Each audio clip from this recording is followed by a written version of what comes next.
오늘 함께 보실 말씀은 요한복음 11장 17절에서 35절까지 말씀입니다. 요한복음 11장입니다.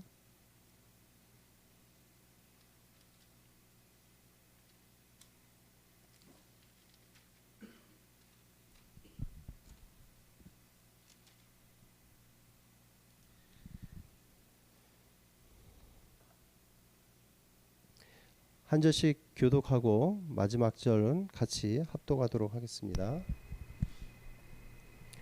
예수께서 와서 보시니 나사로가 무덤에 있은지 이미 나으리라. 베다니는 예루살렘에서 가깝기가 한 오리쯤 되매 많은 유대인이 마르다와 마리아에게 그 오라비의 일로 위문하러 왔더니 마르다는 예수께서 오신다는 말을 듣고 곧 나가 맞이하되 마리아는 집에 앉았더라. 마르다가 예수께 여짜오되 주께서 여기 계셨더라면 내 오라버니가 죽지 아니하였겠나이다. 그러나 나는 이제라도 주께서 무엇이든지 하나님께 구하시는 것을 하나님이 주실 줄을 아나이다. 예수께서 이르시되 내 오라비가 다시 살아나리라. 마르다가 이르되 마지막 날 부활 때에는 다시 살아날 줄을 내가 아나이다. 예수께서 이르시되 나는 부활이요 생명이니 나를 믿는 자는 죽어도 살겠고 무릇 살아서 나를 믿는 자는 영원히 죽지 아니하리니 이것을 내가 믿느냐. 이르되 주여 그러하외다. 주는 그리스도시요 세상에 오시는 하나님의 아들이신 줄 내가 믿나이다. 이 말을 하고 돌아가서 가만히 그 자매 마리아를 불러 말하되 선생님이 오셔서 너를 부르신다 하니 마리아가 이 말을 듣고 급히 일어나 예수께 나아가매 예수는 아직 마을로 들어오지 아니하시고 마르다가 맞이했던 곳에 그대로 계시더라. 마리아와 함께 집에 있어 위로하던 유대인들은 그가 급히 일어나 나가는 것을 보고 곡하러 무덤에 가는 줄로 생각하고 따라가더니 마리아가 예수 계신 곳에 가서 배엎고 그 발 앞에 엎드려 이르되 주께서 여기 계셨더라면 내 오라비가 죽지 아니하였겠나이다 하더라. 예수께서 그가 우는 것과 또 함께 온 유대인들이 우는 것을 보시고 심령에 비통히 여기시고 불쌍히 여기사 이르시되 그를 어디 두었느냐. 이르되 주여 와서 보옵소서 하니 다 같이요. 예수께서 눈물을 흘리시더라. 아멘.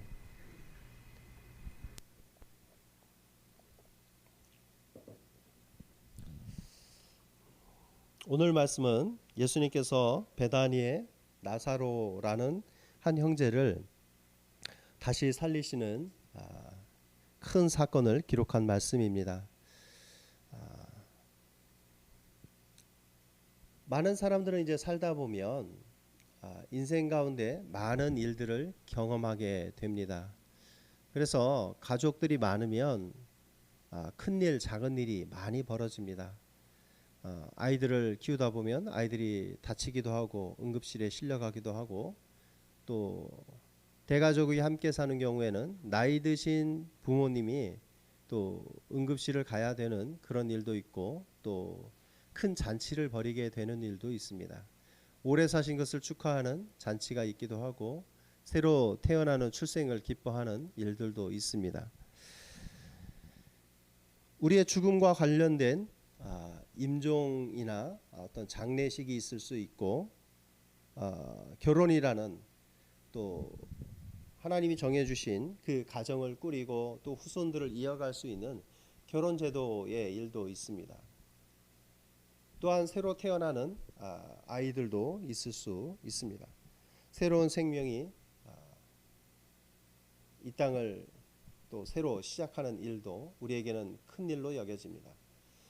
인생의 많은 대소사 중에서 오늘은 특별히 오늘 본문에는 나사로의 죽음과 관련된 기사를 기록해 주고 있습니다. 우리나라 문화 가운데에도 이런 결혼이나 장례 관련해서 출생 관련해서는 그 집을 찾아가 기쁨의 일을 함께하고 위로하고 또 약간의 도움을 주기도 합니다. 부조라는 것이 있어서 슬픔의 일도 나누고 기쁨의 일도 함께 그 크기를 배가시킵니다. 예수님께서는 이 베다니의 나사로 형제와 또 그의 자매 마르다 또 마리아와 깊은 좀 관계를 갖고 계신 것으로 보입니다. 친분이 많이 있었고 또 자주 왕래했고 식사도 함께 했습니다. 왜냐하면 예수님께서 가까이 했던 사람들은 주로 12제자였는데 12제자 외에 예수님께서 사랑하시는 자라는 표현을 쓴 예가 거의 없기 때문입니다. 정말 제자들처럼 함께 동고동락한 사이 아니면 쓸 수 없는 표현을 이 베다니의 나사로에 대해서 그 표현을 사용했습니다. 우리는 어떤 사람들을 사랑하는 사람이라고 표현합니까? 함께 가정 안에 살아가는 사람들, 또 그 사람이라면 내가 어떤 일이라도 무릅쓰고 대신해 줄 수 있는 사람을 사랑하는 사람이라고 합니다. 위기에 처했을 때 그 사람을 위해서 내가 목숨까지 내어줄 수 있다. 또는 어떤 부당한 일도 감당할 수 있다. 그 정도 돼야 우리는 그 사람과 서로 사랑하는 사이라고 말할 수 있을 것입니다. 예수님은 그 가정에 사랑하는 분이셨고 예수님에게 있어 그 가정은 사랑하시는 자가 되었습니다. 그런데 이 나사로라는 사람이 중병에 걸려 위태롭게 되었습니다. 갑자기 예상치 못한 일들이 그 가정에 닥친 것입니다. 그 가정에서 사람을 보내 예수님에게 이 소식을 알려주었습니다. 예수님은 그 사람들에게 바로 가지는 않으셨습니다. 그 일이 지체되었습니다. 예수님은 많은 사람들을 가르치고 또한 그들에게 복음을 전하고 고치는 사역을 감당했던 예수님이십니다. 오늘날에도 보면 의사라는 직업이 굉장히 모든 일정들이 바쁜 것을 봅니다. 종합병원에 가보면 그 사람을 찾아가서 어떤 진료를 받고 치료를 받기 위해서는 일정을 잡아야 됩니다. 예약하지 않으면 당일에 가서는 그 의사를 보기조차도 힘듭니다. 예수님이 하신 일들은 영혼의 귀한 말씀을 가르치는 그런 사역뿐만 아니라 영혼을 고치시는 사역뿐만 아니라 육체를 고치시는 사역도 병행했기 때문에 예수님의 사역은 너무나 바쁜 사역들의 연속이었다라고 볼 수 있습니다. 그 바쁜 예수님이 사랑하시는 자를 위해 시간을 내실 수 없었을까라고 생각해 봤을 때 예수님은 어떤 의도를 가지고 일부러 지체하신 것을 보여줍니다. 오늘 본문 말씀 가운데서 읽지 않은 앞쪽의 말씀을 보겠습니다. 예수님께서 11장 4절 가운데 이렇게 말씀하는 것을 봅니다. 예수께서 들으시고 이르시되 이 병은 죽을 병이 아니라 하나님의 영광을 위함이요 하나님의 아들이 이로 말미암아 영광을 받게 하려 함이라 하시더라. 아멘.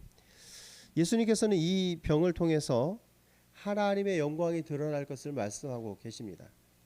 예수님은 죽을 병이 아니라고 했는데 죽음까지 나아갔습니다.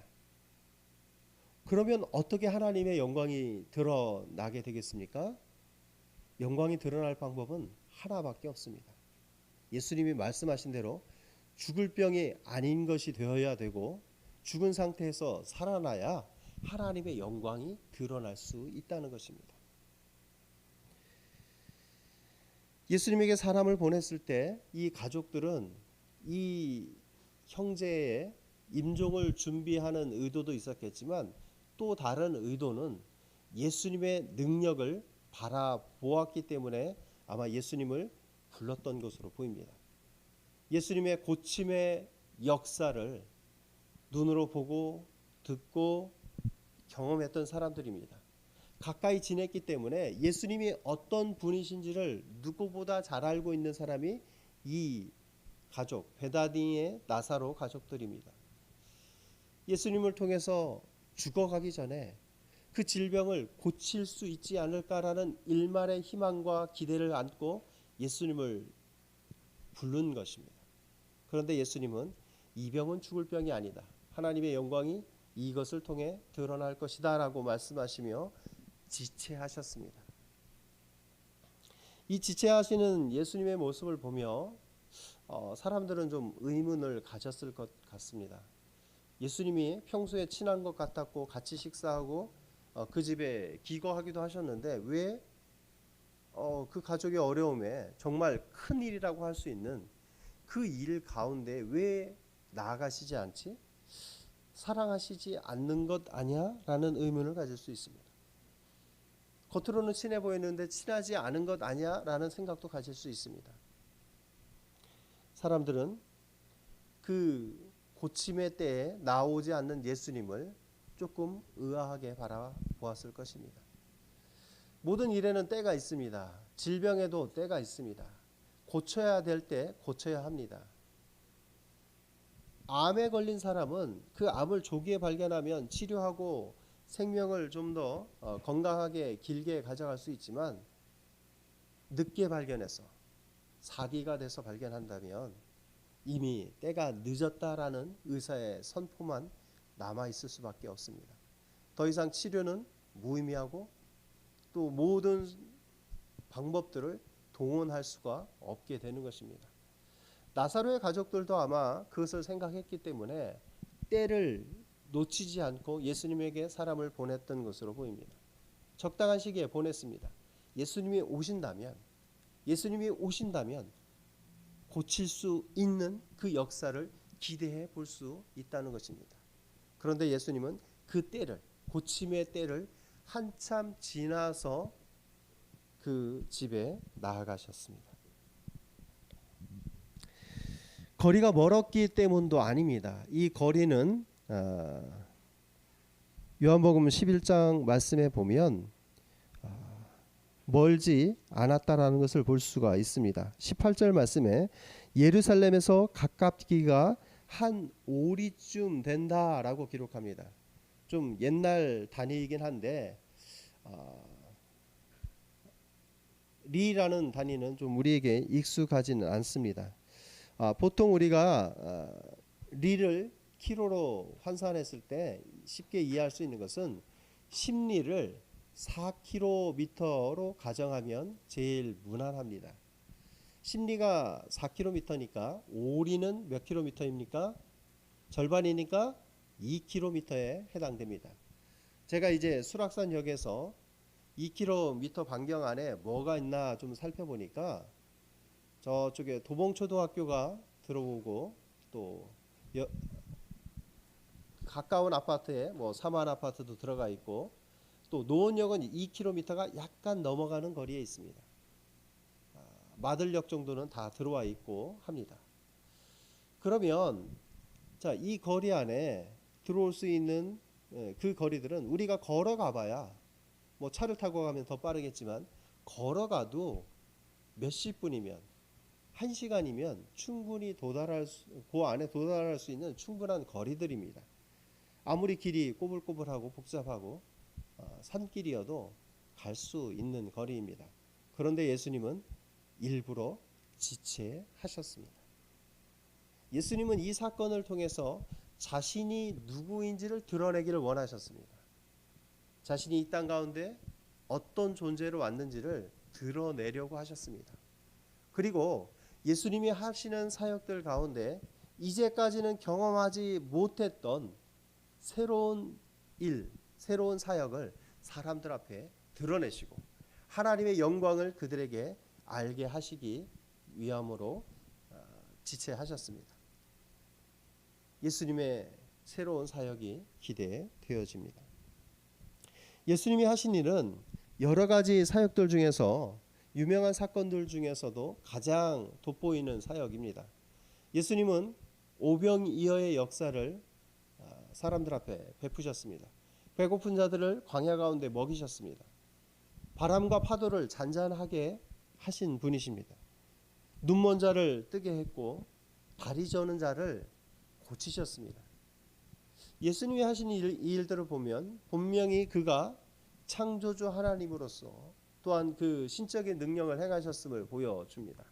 그런데 오늘 말씀 가운데 등장하는 죽은 자를 일으키시는 이 사역은 이전에 누구도 행한 일이 없었고 예수님조차도 이전에 행하지 않았던 너무나 크신 하나님의 능력을 보여주는 사건입니다. 이제 사람들은 이 일을 통해 예수님이 누구신지, 이 땅 가운데 무엇을 하러 오셨는지 더 깊이 생각해 볼 수 있게 된 것입니다. 예수님은 이 땅 가운데 오셔서 행하신 일들 중에서 사람들의 필요에 따라 적절한 것을 공급하시는 모습을 보여주셨습니다. 예수님은 그 한 집안의 마르다와 마리아에게도 동일하게 보여주신 것이 아니라 다른 말씀으로서, 다른 반응으로서 그 자매에게 나아가셨습니다. 한 사람에게는 이렇게, 한 사람에게는 저렇게 나아가신 것을 보여주셨습니다. 이 자매는 예수님 앞에 동일한 질문을 던지고 있습니다. 동일한 이야기를 합니다. 21절 말씀 한번 보겠습니다.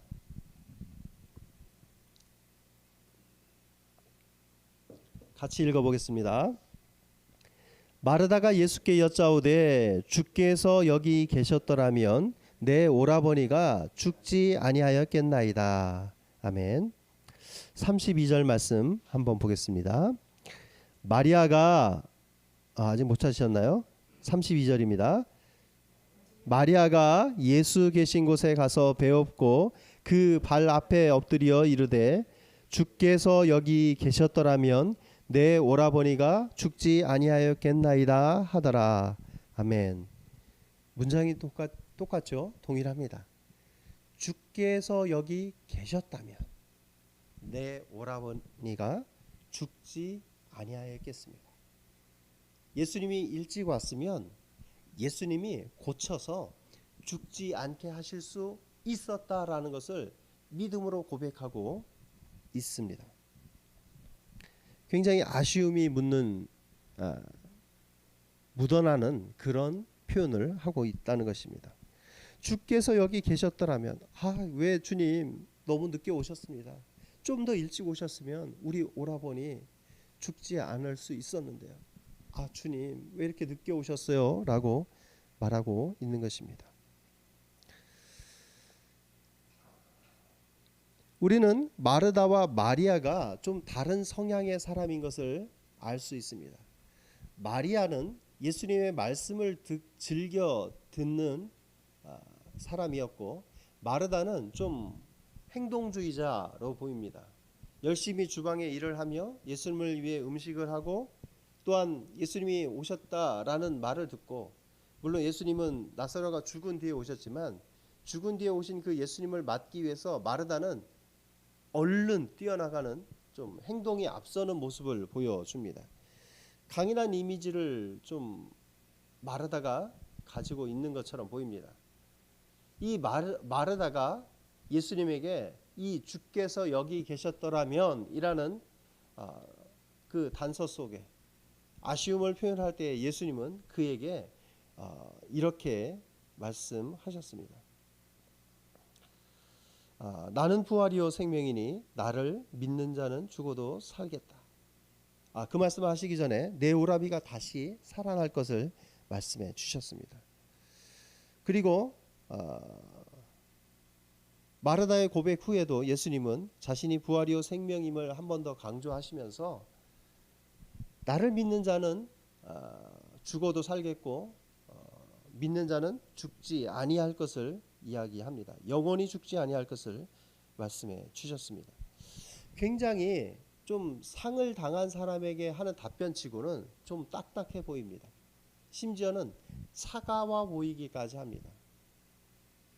지금 마르다는 먼 훗날에 우리의 몸이 부활할 것을 또 예수님 안에서 이렇게 죽지 않는 그 영생의 부활의 소망을 답변으로 내놓았는데 예수님은 지금 살아날 것을 이야기하고 있고 또한 다시 한번 강조하면서 마르다를 좀 반박하는 듯한, 너의 믿음은 미래의 것을 이야기하지만 지금 현재는 믿지 않는구나 라는 좀 책망 어린 말씀처럼 들리고 있는 것입니다. 예수님은 마르다에게 진리에 관해서 그 상세하게 이야기해 주는 진리의 사역을 하고 계신 것입니다. 섭섭함이 묻어나는 표현에 대한 적절한 대답이라고 보여지지는 않지만 예수님은 그에게 올바른 것, 진리를 말씀해 주고 계신 것입니다. 우리는 가까운 사람에 대한 기대가 있습니다. 가까운 사람이 의사라면, 친척 중에 또는 가족 중에 의사가 있으면 우리는 당연히 어떤 기대를 하게 됩니까? 우리가 병원에 입원했을 때 다른 사람들보다 뭐 더 많은 특혜를 누리고자 하는 것은 아니지만 조금 그래도 한 번 더 신경 써주고 돌봐주고 조금 더 이렇게 꼼꼼하게 일 처리를 해주기를 기대합니다.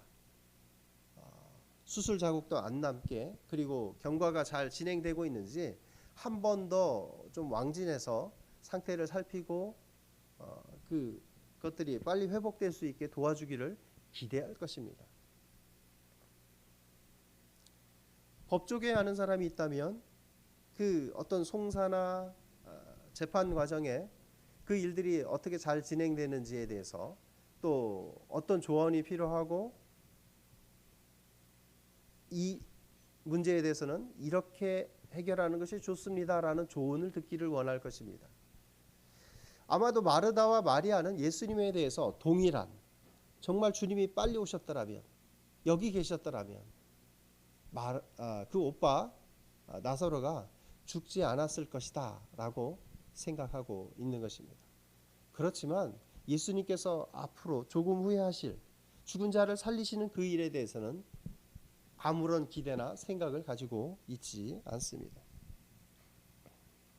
반면에 마르다에게 이렇게 차갑게 나가신 반면에 마리아에게는 어떻게 해 주셨습니까? 함께 울어 주셨습니다. 정말 어떻게 한 사람일까 싶을 정도로 한 명의 자매에게는 차갑게 진리의 사실을 말씀해 주셨고, 또 한 자매에게는 별다른 말씀 없이 함께 울어주는 모습을 보여주셨습니다.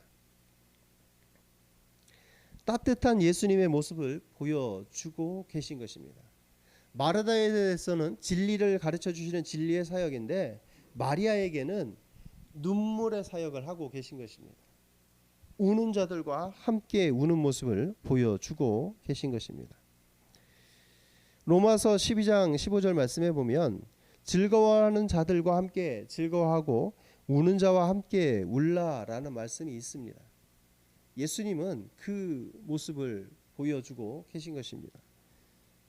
참된 그리스도인의 모습이 이래야 될 것입니다. 우리 주변에 어려운 이들과 함께 어려워하고 그 마음을 헤아리고 슬퍼하는 것이 필요합니다. 그 사람의 아픔을, 가족들의 아픔을 먼저 이해해 주는 것이 필요하기도 합니다. 예수님은 마리아에 대해서 애통하는 모습과 공감하는 모습으로 그 자매의 마음을 위로해 주신 것입니다. 우리의 삶 가운데 우리는 어떤 문제나 일이 닥쳤을 때 그 문제의 정답을 이미 알고 있는 경우들도 있습니다. 그런데 그 일로 인해서 누군가에게 도움을 요청했을 때 다른 사람들이 내가 알고 있는 그 정답을 다시 한번 이야기하면 화가 납니다. 왜 그렇습니까? 내가 지금 필요한 것은 정답이 필요한 것이 아니라 공감과 나를 이해해 달라는 것인데, 그것을 못 해줄 때 화가 날 수밖에 없습니다. 그 사람의 말이 틀려서가 아닙니다. 그 사람은 지금 정답을 얘기하고 있고 내가 잘한 것과 내가 잘못한 것을 올바로 알고 얘기를 하고 분석을 해주는데, 정말 그 올바른 이야기에도 마음이 상할 때가 있습니다. 왜냐하면 내가 지금 필요로 하는 게 그 분석과 판단과 옳고 그름이 아니라 공감이기 때문입니다. 공감이 필요할 때에는 사람의 지적하는 부분이 지적질이 옳지 않다는 것입니다. 잘한 것과 잘못한 것을 지적하는 것은 옳지 않습니다. 물론 그런 것이 필요할 때도 있습니다. 이렇게 공감을 잘 못하는 것이 되게 어떻게 보면 모든 남자들에게 있는 보편적인 부분이기도 합니다. 남자들은 어떤 문제가 닥쳤을 때 상대방에게 도움을 줄 때 어떤 정보나 또 분석을 제공해 주는 경우가 많습니다. 논리적인 사람도 또 이런 오류를 범하기가 쉽습니다. 우리의 심장은 뜨거워야 되지만 우리의 머리는 차가워야 되지만 그것이 어떤 상황에서 위로의 말이 필요하고 어떠한 상황에서 정보가 필요한지를 잘 알고 대처할 필요가 있습니다. 예수님은 그런 면에서 마르다에게는 진리가 필요했고 마리아에게는 공감이 필요했음을 알고 그렇게 다가가셨습니다. 마르다는 열심히 주방 일을 하느라 예수님의 말씀을 많이 듣지 못했을 가능성이 큽니다. 우리도 너무나 분주한 사역 가운데 살아가다 보면 하나님의 말씀을 멀리 할 때도 있습니다. 우리가 하나님의 말씀을 잘 알지만 또 하나님의 위로가 필요한 순간도 있습니다. 하나님의 긍휼이 필요한 순간도 있습니다. 그때는 하나님의 긍휼을 바라보게 됩니다. 하나님은 우리에게 적절한 타이밍에 적절한 사람들을 통해 위로와 긍휼을 때로는 지식을, 지혜를, 해결책을 보내주시기도 하십니다. 우리는 그 하나님 앞에 나아가야 될 것입니다. 예수님은 마르다에게 하나님만이 하실 수 있는 일들을 설명해 주셨습니다. 나는 부활이요 생명이다. 죽은 자도 살릴 수 있고 또한 믿는 자는 영원히 죽지 않게 되는 그 일을 경험하게 될 것을 말씀해 주셨습니다. 생명을 살리고 죽이는 문제는 하나님만이 하실 수 있는 일들입니다. 예수님은 지금 이 말씀을 통해 자신이 하나님이심을 드러내고 계신 것입니다. 예수님의 신성적인 부분입니다. 생명을 살리고 죽이는 그 일이 나의 손에 달렸다라는 것입니다. 예수님은 다른 곳에서 자신이 또 하나님이심을 나타낼 때 사람들의 죄를 사하는 모습을 보여주셨습니다. 너의 죄를 사한다. 다시는 가서 이런 죄를 범하지 말라라고 말씀하셨습니다. 죄를 사하는 것은 권세는 유대인들에게 있어 하나님만이 하실 수 있는 능력임을 분명히 알고 있습니다. 그러니까 예수님이 그런 말씀을 하실 때 신성모독이다, 참남하다라고 이야기한 것입니다. 그래서 예수님을 죽이려 하기도 했습니다.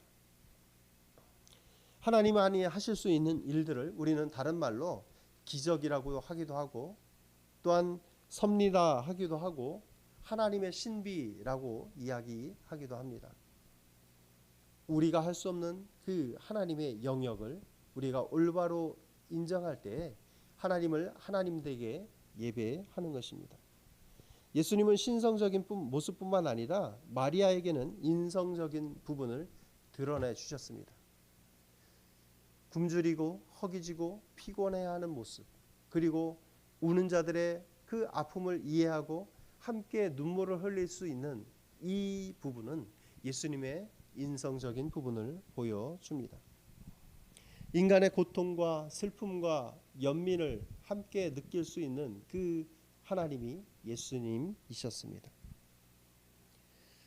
자, 이 죽음 앞에 사람들은 엄숙하면서도 진지하면서도 좌절감을 맛볼 수밖에 없는데 예수님은 이것에 대하여 연민의 정을 느끼셨을 뿐만 아니라 33절 말씀에 가보면 심령의 비통이 여기셨다라고 성경은 기록합니다. 공감하고 눈물을 흘리시고 같이 아파한 것에 머무르는 것이 아니라 예수님은 이것을 비통하게 여기셨다라고 기록합니다. 이 말씀은 뭐냐면 화가 나서 울부짖었다라는 표현입니다. 예수님이 왜 화가 나셨을까요? 왜 울부짖으셨을까요? 예수님에게는 이 죽음의 권세를 이기는 능력이 있습니다. 예수님은 하나님이시기 때문에 이 죽음을 넘어서서 그 생명을 창조하신 하나님으로서 이 일이 인간들에게 있는 것을 불쌍히 여기셨습니다. 죽음에 대해서 우리는 어떤 태도를 취합니까? 죽음에 대한 일반적인 우리들의 태도는 좌절을 경험하는 것입니다. 누구나 죽습니다. 누구나 연약합니다. 그렇기 때문에 우리는 그 앞에서 익숙해져야만 된다라고 강요당합니다. 누구나 죽어. 너무 슬퍼하지 마. 빨리 눈물 닦고 우리의 일상으로 돌아가자라고 이야기할 수밖에 없습니다. 너무나 비통해하는 그 사람의 줄 수 있는 위로가 죽음은 당연한 거야. 이제 받아들여야 돼라고 이야기하는 것입니다. 세상 이치를 벗어나서 살 수는 없다는 것입니다. 죽은 사람을 살릴 수 없어. 그러니까 그냥 체념하자라는 것이 인간적인 판단이요, 또한 인간이 할 수 있는 유일한 길인 것처럼 보인다는 것입니다. 예수님은 이 일반적인 반응을 뛰어넘으셨다는 것입니다. 죽음에 대한 그 태도에 있어서 새로운 패러다임을 예수님께서 이제 가져다 주시기 위해 비통히 여기시며 그것에 대해 분노하고 계신 것입니다. 왜 너희는 죽음에 대해서 그렇게 연약한 모습만 보이느냐? 하나님을 믿는 너희들이요, 이제는 새롭게 그 죽음을 생각하고 새롭게 대하라는 것입니다. 죄가 있음으로 말미암아 이 땅 가운데 사망과 고통과 괴로움과 그 모든 질병이 이 땅 가운데 임했습니다. 인간이 하나님 앞에 잘못된 모습으로 죄로 섰을 때 하나님이 내리신 심판입니다. 누구도 이 심판을 피해갈 수는 없습니다. 죄 아래 출생하기 때문에 모든 사람이 죄 아래 자유할 수 없습니다. 스스로가 넘어설 수 없는 이것을 예수님께서는 아시기 때문에 피통히 여기셨고, 또한 그것에 대하여 이제는 그것을 깨기 위해, 사망의 권세를 깨기 위해 오셨기 때문에 예수님은 분노하고 계신 것입니다. 사망이 인간을 지배하는 그것, 잠시나마이지만 예수님의 재림 이전까지 그 한시적인 기간이지만 죄와 사망이 사람 위에 군림하는 것을 예수님께서는 지금 화를 내고 계신 것입니다. 최종적 승리를 위해 예수님께서 오셨습니다. 이 죄의 권세를 깨뜨리고 사망 가운데 다시 부활의 능력으로, 생명의 능력으로 사람이 살 수 있게 하기 위해 예수님이 오셨다라는 것입니다. 만약에 예수님이 이 땅 가운데 심판주로서 인간의 죄를 벌하기 위해서 그 손에 진노의 칼을 들고 오셨다면 아무도 살아남을 수 없었을 것입니다. 예수님이 죄를 범한 자마다 다 죽이고 처단하고 처형했다면 아무도 이 땅 가운데 살아남을 사람이 없었습니다. 그런데 예수님은 진노의 칼을 가지고 오신 것이 아니라 오히려 심판을 받으러 이 땅 가운데 오셨습니다. 죄의 대가를 지불하고자 예수님께서 오셨다라는 것입니다. 나사로를 무덤에서 나오기 위해서 예수님은 지금은 말씀으로써 그를 무덤에서 나오게 하셨지만 나중에는 많은 인류를 죽음 가운데서 구원하시기 위해 스스로 무덤으로 내려가신 분이 예수님이십니다.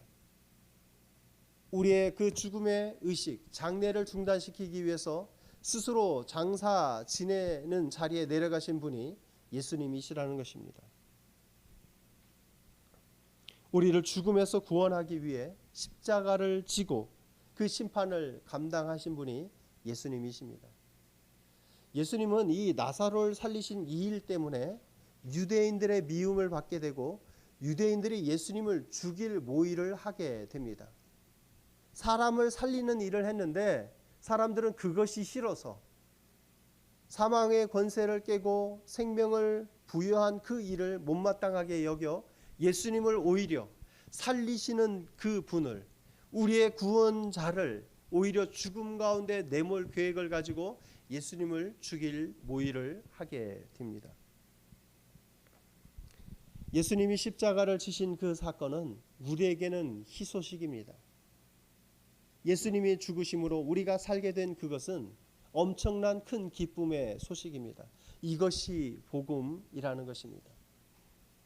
예수께서 눈물을 흘리신 것은 이 땅 가운데 더 이상 죄가 지배하지 않는 그 하나님의 나라를 구현하기 위해, 하나님의 나라를 완성하기 위해 이 땅 가운데 오신 것입니다. 우리가 예수 그리스도를 믿음으로 그 모든 죽음의 권세, 사망의 권세를 이길 수 있습니다. 물론 예수님의 재림 전까지는 우리는 죽음을 맛봐야 되겠지만, 우리는 예수님이 다시 오셨을 때, 심판주로서 다시 오셨을 때 우리는 그 앞에 부활의 몸을 입고 새로운 생명으로 서게 될 것입니다. 죽은 자는 살아날 것이며, 예수 그리스도를 믿는 가운데 예수님의 재림을 맞이한다면 영원히 죽지 않는 그 영생의 삶으로 나아가게 될 것입니다. 그것이 우리에게는 복음입니다.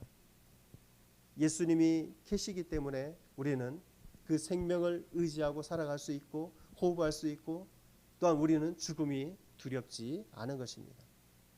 우리는 이 땅의 삶을 살며 앞으로도 많은 죽음을 경험하게 될 것입니다. 나사로의 죽음을 우리는 여전히 경험하게 될 것입니다. 먼 훗날에는 나의 죽음도 또 다른 사람들이 준비하며 맞이하게 될 것입니다. 그러나 우리는 죽음 앞에 이제는 전과 다른 태도로 살아가야 됩니다. 전에는 죽음에 대해서 두렵고 좌절하고 포기하게 되고, 또한 그 이별하는 것에 대한 고통으로 힘들어했다면, 앞으로는 부활의 소망으로 또 생명에 대한 기쁨으로 하나님 앞에 영원히 살아가는 그 영생에 대한 기쁨으로 우리는 이 땅을 하루하루 살아가게 될 것입니다. 죽음이 두렵지 않습니다. 죽음이 우리를 지배할 수 없습니다. 우리는 죽음을 넘어서는 예수님의 능력을 가지고 이 땅을 살아가기 때문에 죽음이 우리를 지배하지 못할 것이며 우리를 포기하거나 좌절시키지 못할 것입니다. 생명의 소망으로 한 주간 살아가며 우리 앞에 놓인 많은 것들을 또 하나님이 주신 기쁨 가운데 누리며 살아가는 여러분들 되시기를 축복합니다. 기도하겠습니다. 사랑의 주 하나님, 생명의 권세를 의지하여 살아갑니다. 이 땅의 어둠을 바라보는 것이 아니라 생명을 바라보며 빛을 바라봅니다. 예수님이 하셨던 것처럼 많은 사람들 가운데 위로가 필요한 자에게는 위로를 가져다 주며, 힘이 필요한 자들에게는 같이 도와주며, 빵이 필요한 자들에게는 빵을 제공해 주며 이 땅을 살아가기를 소망합니다. 하나님이 주신 사명을 감당하기까지 우리의 생명을 다하고 하나님 앞에 서는 그날까지 우리는 온전한 기쁨으로 소망으로 이 땅을 살아갈 것입니다. 하나님, 우리에게 지혜를 더하여 주옵시고 그 모든 위기의 상황들 가운데서도 하나님이 주신 지혜로 온전히 살게 하여 주시옵소서. 생명의 주를 바라보며 살아갈 하나님의 사람들에게 하나님께서 날마다 창조의 지혜로 함께 하시며 또한 온전한 기쁨으로 함께하여 주시옵소서. 감사합니다. 이 모든 것 예수 그리스도의 이름으로 기도합니다. 아멘.